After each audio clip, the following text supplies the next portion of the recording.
ನೋಡು smile smile smile. ಇಲ್ಲಿ ಇಲ್ಲಿ ಇಲ್ಲಿ ಇಲ್ಲಿ ಇಲ್ಲಿ ಇಲ್ಲಿ ನೋಡು.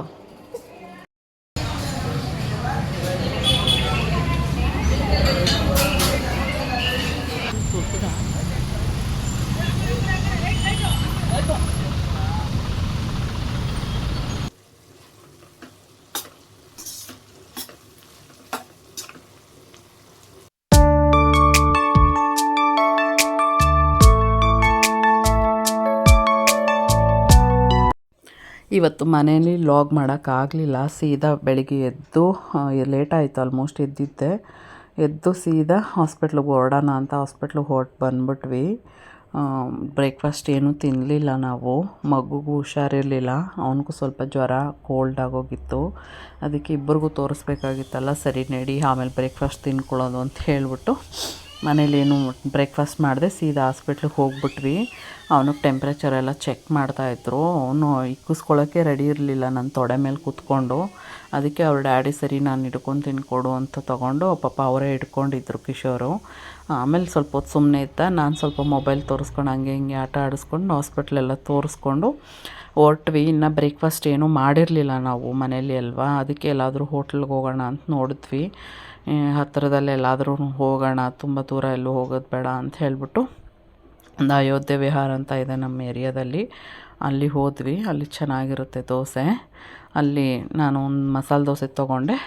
ಆಲ್ಮೋಸ್ಟ್ 12:30 ಆಗೋಗಿತ್ತು. ಅದಕ್ಕೆ ಅವರು ನಾನು ಊಟ ಎಲ್ಲ ರೋಟಿ ಕರಿ ಏನಾದ್ರು ತೊಗೋತೀನಿ ಅಂತ ಹೇಳಿದ್ರು. ಸರಿ ನಿಮ್ಮ ಇಷ್ಟ, ನೀವೇನಾದರೂ ತೊಗೊಳ್ಳಿ ಅಂತ ಹೇಳಿಬಿಟ್ಟು ನಾನು ಮಗುನ ಆಟ ಆಡಿಸ್ಕೊಂಡು ಕೂತ್ಕೊಂಡಿದ್ದೆ. ಅವನು ಒಂದೇ ಸಮನೆ ಹಠ ಇಳಿದೋಗ್ಬೇಕು ಅಂತ. ಅದಕ್ಕೆ ನಾನು ಬಿಡ್ತಾ ಇರಲಿಲ್ಲ. ನಾನು ಹಂಗೆ ಹಿಂಗೆ ಅಂತ ಆಟ ಆಡಿಸ್ಕೊಂಡು ಕೂತಿದ್ದೆ. ಹೊಟ್ಟೆ ಬೇರೆ ಸಿಕ್ಕಾಬಟ್ಟೆ ಹಶ್ವಾಗ್ತಿತ್ತು, ಯಾಕಂದ್ರೆ ರಾತ್ರಿನೂ ಸರಿಯಾಗಿ ತಿಂದಿರಲಿಲ್ಲ. ಆಮೇಲೆ ರಾತ್ರಿನೂ ಸರಿಯಾಗಿ ನೀವು ನಿದ್ದೆ ಕೊಟ್ಟಿರಲಿಲ್ಲ ಜ್ವರ ಇದ್ದಿದ್ದಕ್ಕೆ. ಆಮೇಲೆ ನೋಡಿದ್ರೆ ಫಸ್ಟ್ ಅವ್ರದ್ದೇ ರೋಟಿ ಕರಿನೇ ಬಂದ್ಬಿಡ್ತು ಫಸ್ಟು. ನಾನು ವೆಯ್ಟ್ ಮಾಡ್ತಾಯಿದ್ದೆ ನಂದು ಬರುತ್ತೇನೋ ದೋಸೆ ಅಂತ ಹೇಳಿದೆ. ಅವ್ರದ್ದೇ ಬಂತು ಫಸ್ಟು. ಆಮೇಲೆ ನಂದು ತೊಗೊಂಬಂದರು. ಆಮೇಲೆ ತಿಂತೀಯೇನೋ ನೋಡಿ ರೋಟಿ ಕರಿನ ಅಂದರು. ಇಲ್ಲಪ್ಪ ನನಗೆ ದೋಸೆನೇ ಸಾಕು ಅಂತ ಹೇಳಿಬಿಟ್ಟು ನಾನು ದೋಸೆ ತಿನ್ನೋಕ್ಕೆ ಸ್ಟಾರ್ಟ್ ಮಾಡಿದೆ. ದೋಸೆ ಏನು ಟೇಸ್ಟೇ ಗೊತ್ತಾಗ್ತಾ ಇರಲಿಲ್ಲ. ಫುಲ್ಲು ಜ್ವರ ಇದ್ದಿದ್ದಕ್ಕೆ ಒಂಥರ ಬಾಯೆಲ್ಲ ಕಹಿ ಕಹಿ ಥರ ಇತ್ತು. ಅದಕ್ಕೆ ಸ್ವಲ್ಪ ಚಟ್ನಿ ಜಾಸ್ತಿ ತೊಗೊಂಡು ತಿನ್ನೋಕ್ಕೆ ಶುರು ಮಾಡಿದೆ. ಸ್ವಲ್ಪ ಖಾರ ಆದರೆ ಟೇಸ್ಟ್ ಗೊತ್ತಾಗುತ್ತೇನೋ ನೋಡೋಣ ತಡಿ ಅಂತ ಹೇಳಿಬಿಟ್ಟು. ಆಮೇಲೆ ಮಗುಗೆ 1-2 ಸರಿ ಕೊಟ್ಟೆ. ಅದು ಯಾಕೋ ಒಂದು ದೋಸೆ ತಿನ್ನೋಕ್ಕೆ ಇಷ್ಟಪಡಲಿಲ್ಲ. ನಾನು ನನ್ನ ಬಾಯಿಗೆ ಸ್ವಲ್ಪ ಚಟ್ನಿ ಹಾಕ್ಕೊಂಡು ತಿಂದಮೇಲೆ ಸ್ವಲ್ಪ ಪರವಾಗಿರಲಿಲ್ಲ, ತಿನ್ನೋಂಗಿತ್ತು. ಅದರ್ವೈಸ್ ತಿನ್ನೋಕ್ಕೆ ಆಗ್ತಾ ಇರಲಿಲ್ಲ. ಇವರು ಆ ರೋಟಿ ಕರಿ ಕೊಟ್ಟರು. 1-2 ಸರಿ ಬಾಯಿಗೆ ಇಕ್ಕಿಸ್ಕೊಂಡು ಅವನು ಅಗ್ದು ಉಗಿಯೋಕ್ಕೆ ಶುರು ಹಚ್ಬಿಟ್ಟಿದ್ದ. ಆಮೇಲೆ ಇವರು ರೋಟಿ ಕರಿ ಟೇಸ್ಟ್ ನೋಡು ಚೆನ್ನಾಗೈತಾ ಅಂತ ಹೇಳಿದ್ರು. ಸರಿ ಅಂತ ನೋಡೋಣ ಅಂತ ನೋಡಿದೆ, ಪರವಾಗಿಲ್ಲ. ಅದಕ್ಕೆ ಚೆನ್ನಾಗಿತ್ತು. ಒಂಥರ ಗ್ರೇವಿ, ಸೋಯಾಬೀನ್ ಗ್ರೇವಿ ಏನೋ ಮಾಡ್ಕೊಂಡಿದ್ರು. ಅಲ್ಲಿಂದ ತಿನ್ಕೊಂಡು ಹೊರಟ್ವಿ ಮನೆಗೆ. ಬರ್ತಾ ನೋಡಿದ್ರೆ ಫುಲ್ ಗಣೇಶನ ಪಾಸ್ ಮಾಡ್ತಾಯಿದ್ರು. ಗಣೇಶ ಹಬ್ಬ ಮುಗಿದ್ರೂ ಗಣೇಶ ವೈಬ್ ಇನ್ನೂ ಕಮ್ಮಿನೇ ಆಗಿಲ್ವೇ.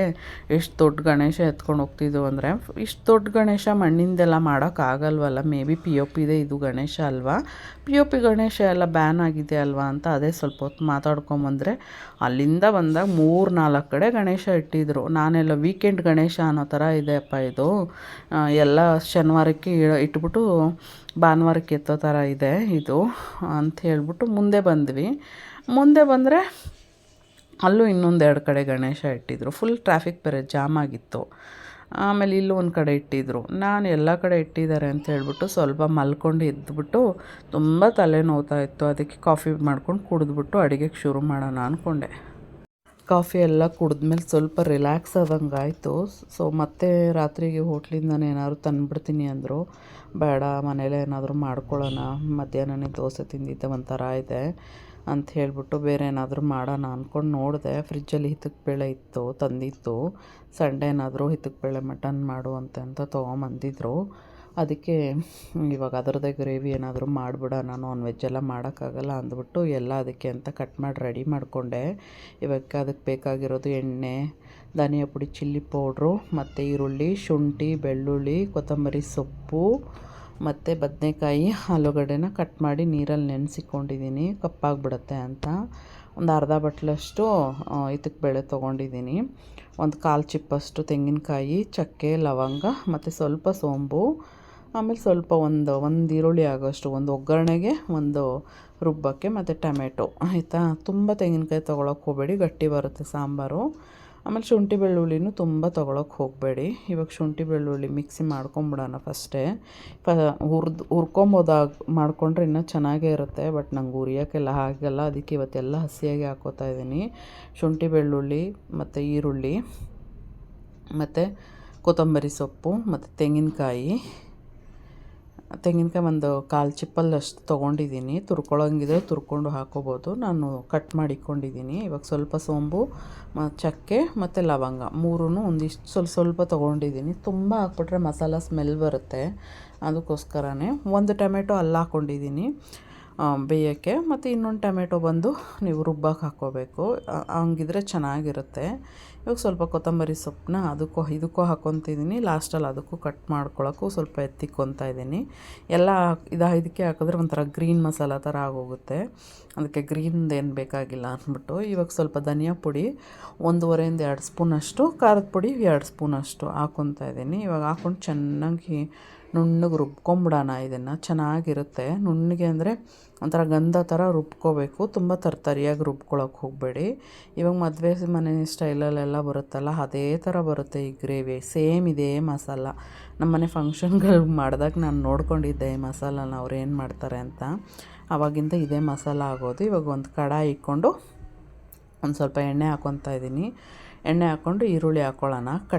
ದೊಡ್ಡದಾಗಿ ಕಟ್ ಮಾಡಿದ್ದೆಲ್ಲ ನಾನು ಇದಕ್ಕೆ ಹಾಕ್ಕೊತಾ ಇದ್ದೀನಿ ಮಿಕ್ಸಿಗೆ. ಚಿಕ್ಕದಾಗಿ ಕಟ್ ಮಾಡಿರೋದೆಲ್ಲ ಇದಕ್ಕೆ ಒಗ್ಗರಣೆಗೆ ಹಾಕ್ಕೊಳ್ಳೋಣ. ಇವಾಗ ಸ್ವಲ್ಪ ಕರಿಬೇವು ಸೊಪ್ಪು ಹಾಕ್ಕೊತಾ ಇದ್ದೀನಿ. ಸ್ವಲ್ಪ ಫ್ರೈ ಮಾಡ್ಕೊಳ್ಳೋಣ. ತುಂಬ ಗೋಲ್ಡನ್ ಬ್ರೌನ್ ಏನು ಬರೋದು ಬೇಡ, ಇದು ಸ್ವಲ್ಪ ಟ್ರಾನ್ಸ್ಪರೆಂಟ್ ಕಲರ್ ಆದರೆ ಸಾಕಾಗುತ್ತೆ. ಅದು ಸ್ವಲ್ಪ ಹುರಿದ ತಕ್ಷಣ ನೀವು ಇದಕ್ಕೆ ಬೆಳೆಸಿ ಇದು ಹಾಕ್ಕೊಂಬಿಡಿ ಚೆನ್ನಾಗಿ. ಇದು ಈ ಟೈಮಲ್ಲಿ ಸಿಕ್ಕಲ್ಲ ಅಂತ ಗೊತ್ತು, ಹಪ್ಕಮ್ಸಲ್ಲಿ ಸಿಗುತ್ತೆ. 100 ಗ್ರಾಮ್ 100 ರುಪೀಸು. ಅದಕ್ಕೆ ನಮಗೆ ಬೇಕು ಅಂದಾಗ ಯಾವಾಗ ಬೇಕಾದರೂ ರೆಗ್ಯುಲರಾಗಿ ಸಿಕ್ಕುತ್ತೆ ಅಲ್ಲಿ ಮಾತ್ರ.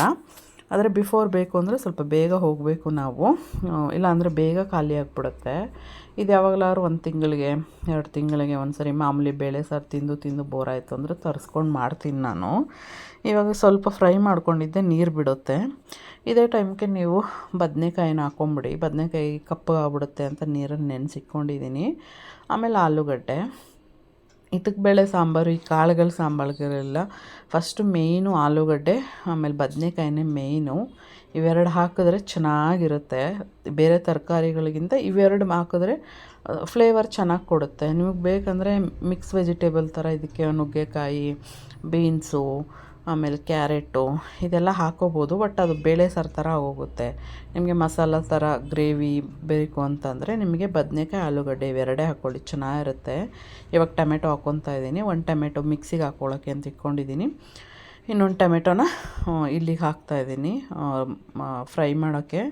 ಇದು ಮಧ್ಯೆ ಸಿಕ್ಕಿದ್ರೆ ಚೆನ್ನಾಗಿರುತ್ತೆ ಅಂತ ಹೇಳಿಬಿಟ್ಟು, ಎಲ್ಲ ರುಬ್ಬಿಟ್ರೆ ಆ ಥರ ಚೆನ್ನಾಗೂ ಇರೋಲ್ಲ ಅಂದ್ಬಿಟ್ಟು ಒಂದು ಫುಲ್ ಎಲ್ಲ ಹಾಕ್ಕೊಂಡಿದ್ದೀನಿ. ಇನ್ನೊಂದು ಫುಲ್ ಅಲ್ಲಿ ಹಾಕ್ಕೊತಾ ಇದ್ದೀನಿ 2 ಟೊಮೆಟೊದಲ್ಲಿ.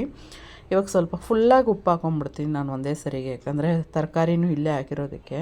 ಉಪ್ಪು ಆಲೂಗಡ್ಡೆಗೆ, ಬದನೆಕಾಯಿ ಕಾಳುಗಳಿಗೆಲ್ಲ ಉಪ್ಪಿಡೋದು ಬೇಯಲಿ ಅಂತ ಹೇಳ್ಬಿಟ್ಟು ಒಂದೇ ಸರಿಗೆ 1 ಸ್ಪೂನಷ್ಟು ಉಪ್ಪು ಹಾಕ್ಕೊಂಬಿಡ್ತೀನಿ. ಮಸಾಲ ಇದಕ್ಕೆ ಉಪ್ಪಿಡಿದ್ರೆ ಅವಾಗ ಕುದಿಬೇಕಾದ್ರೆ ಮಸಾಲಾಗೂ ಉಪ್ಪು ಹಿಡ್ಕೊಂಬಿಡುತ್ತೆ ಚೆನ್ನಾಗಿ ಅಂತ. ಇವಾಗ ಮತ್ತೆ ಒಂದು ನೀರು ಅದೇ ಬಿಡ್ತಾ ಇರುತ್ತೆ, ಯಾಕಂದರೆ ಆಲೂಗಡ್ಡೆ ಬದನೆಕಾಯಿ ಎಲ್ಲದರಲ್ಲೂ ನೀರಿರುತ್ತೆ. ಬೇಕು ಅಂದರೆ ನಿಮ್ಗೆ ನೀರೇನಾದರೂ ಬಂದಿಲ್ಲ ಅಂದರೆ ಒಂದು ಸ್ಪೂನ್ ಅಂತೀನಿ, 1 ಗ್ಲಾಸಷ್ಟು ನೀರನ್ನ ನೀವು ಹಾಕ್ಕೋಬೋದು ತರಕಾರಿ ಬೇಯೋಕ್ಕೆ. ನಾನು ಅದರಲ್ಲೇ ಬಿಡೋ ನೀರಲ್ಲೇ ಸ್ವಲ್ಪ ಬೇಯಕ್ಕೆ ಬಿಟ್ಟಿದ್ದೆ. ಚೆನ್ನಾಗಿ ಎಣ್ಣೆ ಎಲ್ಲ ಅಲ್ಲಿ ಫ್ರೈ ಆದರೆ ನಿಮ್ಗೆ ಆ ಫ್ಲೇವರ್ ಘಮ್ ಅಂತ ಬರುತ್ತೆ. ಅದಕ್ಕೋಸ್ಕರ ಇವಾಗ ಮಿಕ್ಸಿ ಹಾಕ್ಕೊಂಡಿದ್ದೀನಿ ನೋಡಿ. ಫುಲ್ಲಾಗಿ ಬಗ್ಗಿಸ್ಕೊಬೇಕು. ಎಷ್ಟಿದೆ ಆ ಮಿಕ್ಸಿ ಮಸಾಲ ಅದೆಲ್ಲ ಫುಲ್ಲಾಗಿ ಎಷ್ಟು ಬೇಕಾಗುತ್ತೋ ಅಷ್ಟೇ ರುಬ್ಕೊಂಡಿದ್ದೀನಿ ನೋಡಿ. ತುಂಬ ಜಾಸ್ತಿನೂ ಹಾಕ್ಕೊಳ್ಳಲ್ಲ ಮಸಾಲಾನ. ಇವಾಗ ನೋಡಿ ಆ ಮಸಾಲ ಕಲರ್ ನೋಡಿ, ಏನು ಕಲರ್ ಹಾಕಿಲ್ಲ ನಾನು. ಹಾಕಿರೋ ಕಲರ್ ಅಷ್ಟಕ್ಕೇ ಸಾಕಾಗುತ್ತೆ ನಿಮಗೆ. ಚೆನ್ನಾಗಿ ಮಿಕ್ಸ್ ಮಾಡ್ಕೋಬೇಕು ಇವಾಗ ಒಂದು ಸರಿ. ಅದೊಂದು ಸ್ವಲ್ಪ ಎಣ್ಣೆ ಥರ ಬಿಡಬೇಕಾದ್ರೆ ಇನ್ನು ಮಿಕ್ಕಿದ್ದಕ್ಕೆ ನೀವು ಸ್ವಲ್ಪ ಮಿಕ್ಸಿ ಜಾರ್ಗೆ ನೀರು ಹಾಕ್ಕೊಂಡು ಚೆನ್ನಾಗಿ ಕಲಕಿ ಇದಕ್ಕೆ ನಿಮಗೆ ಎಷ್ಟು ತಿಕ್ನೆಸ್ ಬೇಕು ಅಂದರೆ ಮುದ್ದೆಗೆ, ಚಪಾತಿಗೆ, ಅಕ್ಕಿ ರೊಟ್ಟಿಗೆ, ಅನ್ನಕ್ಕೆ ಏನೇನಕ್ಕೆ ಬೇಕಾಗುತ್ತೋ ಆ ಇದರಲ್ಲಿ ನೀವು ಮಾಡ್ಕೊಬೋದು. ನಾನು ಸ್ವಲ್ಪ ಚಪಾತಿಗೆ ಅಂತ ಮಾಡ್ಕೊತಾ ಇದ್ದೀನಿ, ಅದಕ್ಕೆ ಸ್ವಲ್ಪ ಗಟ್ಟಿ ಮಾಡ್ಕೊತಾ ಇದ್ದೀನಿ. ಇನ್ನು ನೀವು ಅನ್ನಕ್ಕೆ ಮಾಡ್ಕೊಳಂಗಿದ್ರೆ ಇನ್ನು ಸ್ವಲ್ಪ ತೆಳ್ಳಗೆ ಸ್ವಲ್ಪ ನೀರು ಹಾಕ್ಕೊಬೋದು ಚೆನ್ನಾಗಿ. ಇವಾಗ ಚೆನ್ನಾಗಿ ಕುದೀತಾ ಇದೆ ನೋಡಿ. ಇವಾಗ ಆಲ್ಮೋಸ್ಟ್ ಮಸಾಲೆ ಎಲ್ಲ ಬೆಂದಿರೋದಕ್ಕೆ ಫುಲ್ ಸೈಡಲ್ಲೆಲ್ಲ ಎಣ್ಣೆ ಬಿಟ್ಕೊಂಡು ಚೆನ್ನಾಗಿ ಕುದೀತಾ ಇದೆ. ಆಮೇಲೆ ಕಾಳು ಬೇಗ ಬೆಂದೋಗ್ಬಿಡುತ್ತೆ. ನೀವು ಓಪನಾಗಿ ಬೇಯಿಸ್ಕೊಂಡ್ರೇ ಸಾಕು. ಇದನ್ನು ಕುಕ್ಕರ್ಗೆ ಹಾಕಬೇಕು ಅನ್ನೋ ಅವಶ್ಯಕತೆಯೇ ಇಲ್ಲ. ಅಷ್ಟು ಚೆನ್ನಾಗಿ ಬೇಗ ಒಂದು 20 ನಿಮಿಷದಲ್ಲೆಲ್ಲ ರೆಡಿಯಾಗೋಗುತ್ತೆ ನಿಮಗೆ. ನೀವಿಲ್ಲಿ ಒಗ್ಗರಣೆ ಕೊಟ್ಟು ಅಲ್ಲಿ ಮಿಕ್ಸಿಗೆ ಹಾಕೊಳ್ಳೋ ಅಷ್ಟೊತ್ತಿಗೆ ರೆಡಿ ಆಗೋಗುತ್ತೆ. ಇವಾಗ ಸ್ವಲ್ಪ ಕೊತ್ತಂಬರಿ ಸೊಪ್ಪು ಉದುರಿಸ್ಕೊಳ್ಳೋಣ. ಇದಂತೂ ಎಷ್ಟು ಯಾವುದ್ಯಾವ್ದಕ್ಕೆ ಚೆನ್ನಾಗಿರುತ್ತೆ ಅಂದರೆ ದೋಸೆಗೆ, ಅಕ್ಕಿ ರೊಟ್ಟಿಗೆ, ರವೆ ರೊಟ್ಟಿಗೆ, ಮುದ್ದೆಗೆ, ಅನ್ನಕ್ಕೆ, ಪೂರಿಗೆ, ಎಲ್ಲದಕ್ಕೂ ಅಷ್ಟು A1 ಕಾಂಬಿನೇಷನ್ ಆಗಿರುತ್ತೆ. ತುಂಬ ಚೆನ್ನಾಗಿರುತ್ತೆ. ಒಂದು ಸರಿ ಟ್ರೈ ಮಾಡಿ ನೀವು ಈ ರೆಸಿಪಿನ, ನೀವೇ ನನಗೆ ಹೇಳ್ತೀರಾ ಅಷ್ಟು ಚೆನ್ನಾಗಿರುತ್ತೆ. ಎಷ್ಟು ಚೆನ್ನಾಗಿ ಮದುವೆ ಮನೆಗಳಲ್ಲಿ ಹೋದರೆ ನಾವು ಪೂರಿಗೆ ಇನ್ನು ಸ್ವಲ್ಪ ಹಾಕಿ ಅಂತ ಹೇಳಲ್ವ, ಹಾಗೆ ಅಷ್ಟು ಚೆನ್ನಾಗೇ ಬರುತ್ತೆ ಇದು ನಿಮಗೆ. ಆದರೆ ನೀವೆಲ್ಲ ಕುಕ್ಕರ್ಗೆ ಬೇಗ ಮಾಡ್ಕೊಬೇಕು. ಇನ್ನು ಅಂದರೆ ಎಲ್ಲ ಹಾಕಿ ಒಂದೇ ಸರಿ ಕುಕ್ಕರ್ಗೆ ಮುಚ್ಚಳ ಮುಚ್ಕೊಂಡು ಒಂದು ವಿಸಿಲ್ ಹಾಕಿಸ್ಕೊಂಡ್ರೆ ಆಯಿತು. ನಾನು ಓಪನಾಗಿ ಮಾಡ್ಕೊಳ್ಳೋಣ ಅಂತ ಹೇಳ್ಬಿಟ್ಟು ಮಾಡ್ಕೊತಾ ಇದ್ದೀನಿ. ಇವಾಗ ಚಪಾತಿ ಮಾಡ್ಕೊಳ್ಳೋಣ ಒಂದೆರಡು ಅಂದ್ಬಿಟ್ಟು ಮಾಡ್ಕೊತಾ ಇದ್ದೀನಿ. ಆಲ್ರೆಡಿ ಟೈಮ್ ಆಯಿತು ಇದನ್ನು ಮಾಡೋ ಅಷ್ಟೊತ್ತಿಗೆ. ಕಾಫಿ ಎಲ್ಲ ಕುಡಿದು ಇವಾಗ ರಾತ್ರಿ ಊಟಕ್ಕೆ ಅಂತ ಅಲ್ವಾ ಮಾಡಿದ್ದು. ಸರಿ ಚಪಾತಿ ಹಿಟ್ಟು ಫಸ್ಟೇ ಎತ್ತಿಕೊಂಬಿಟ್ಟೆ. ಏನು ಪ್ರತಿ ಸತಿನೂ ಚಪಾತಿ ಹಿಟ್ಟು ಕಲಸೋದು ಬೇರೆ ತೋರಿಸೋದು ಅಂತ ಹೇಳ್ಬಿಟ್ಟು ಚಪಾತಿ ಮಾತ್ರ ಫಸ್ಟೇ ಎತ್ತಿಕೊಂಬಿಡ್ತಾ ಇದ್ದೀನಿ. ಚಪಾತಿ ಸುಟ್ಟು ಹಾಟ್ ಬಾಕ್ಸ್ಗೆಲ್ಲ ಹಾಕಿಟ್ಟೆ. ಇವಾಗ ಊಟ ಮಾಡಿ ಸಿದ್ದುಗೆ ಸ್ವಲ್ಪ ಓದಿಸಿ, ಚಿಕ್ಕವನಿಗೂ ಹುಷಾರಿಲ್ಲ ಅಲ್ವಾ, ಅವನಿಗೂ ಸ್ವಲ್ಪ ಮೆಡಿಸನ್ ಎಲ್ಲ ಕೊಟ್ಟಿದ್ದಾರೆ. ಆ ಮೆಡಿಸನ್ನೆಲ್ಲ ಅವನಿಗೂ ಹಾಕಿ ಅವನಿಗೂ ಊಟ ಮಾಡಿಸಿ, ಮತ್ತು ನೈಟದು ಫ್ಲಾಸ್ಕೆಲ್ಲ ತೊಳೆದು ಅದೆಲ್ಲ ಹಾಲು ಕಾಯಿಸಿ ಅದಕ್ಕೆ ಹಾಕಿ, ಇನ್ನೂ ಬೇಕಾದಷ್ಟು ನನಗೂ ಕೆಲಸ ಇದೆ. ನಾನು ಟ್ಯಾಬ್ಲೆಟ್ ಹಾಕ್ಕೋಬೇಕು. ಪರವಾಗಿಲ್ಲ, ಸ್ವಲ್ಪ ಬಂದಾಗಿಂದ. ಈ ವ್ಲಾಗ್ನ ಇಲ್ಲಿಗೆ ಎಂಡ್ ಮಾಡ್ತಾಯಿದ್ದೀನಿ. ನನ್ನ ಚಾನಲ್ನ ಇನ್ನೂ ಸಬ್ಸ್ಕ್ರೈಬ್ ಮಾಡಿಲ್ಲ ಅಂದವರು ದಯವಿಟ್ಟು ಸಬ್ಸ್ಕ್ರೈಬ್ ಮಾಡ್ಕೊಳ್ಳಿ, ಲೈಕ್ ಮಾಡಿ, ಶೇರ್ ಮಾಡಿ, ಕಮೆಂಟ್ ಮಾಡಿ. ನಾನು ಮಾಡೋ ರೆಸಿಪಿ ಇಷ್ಟ ಆದರೆ ಕಮೆಂಟ್ ಬಾಕ್ಸಲ್ಲಿ ಹೇಳಿ. Thank you so much for watching.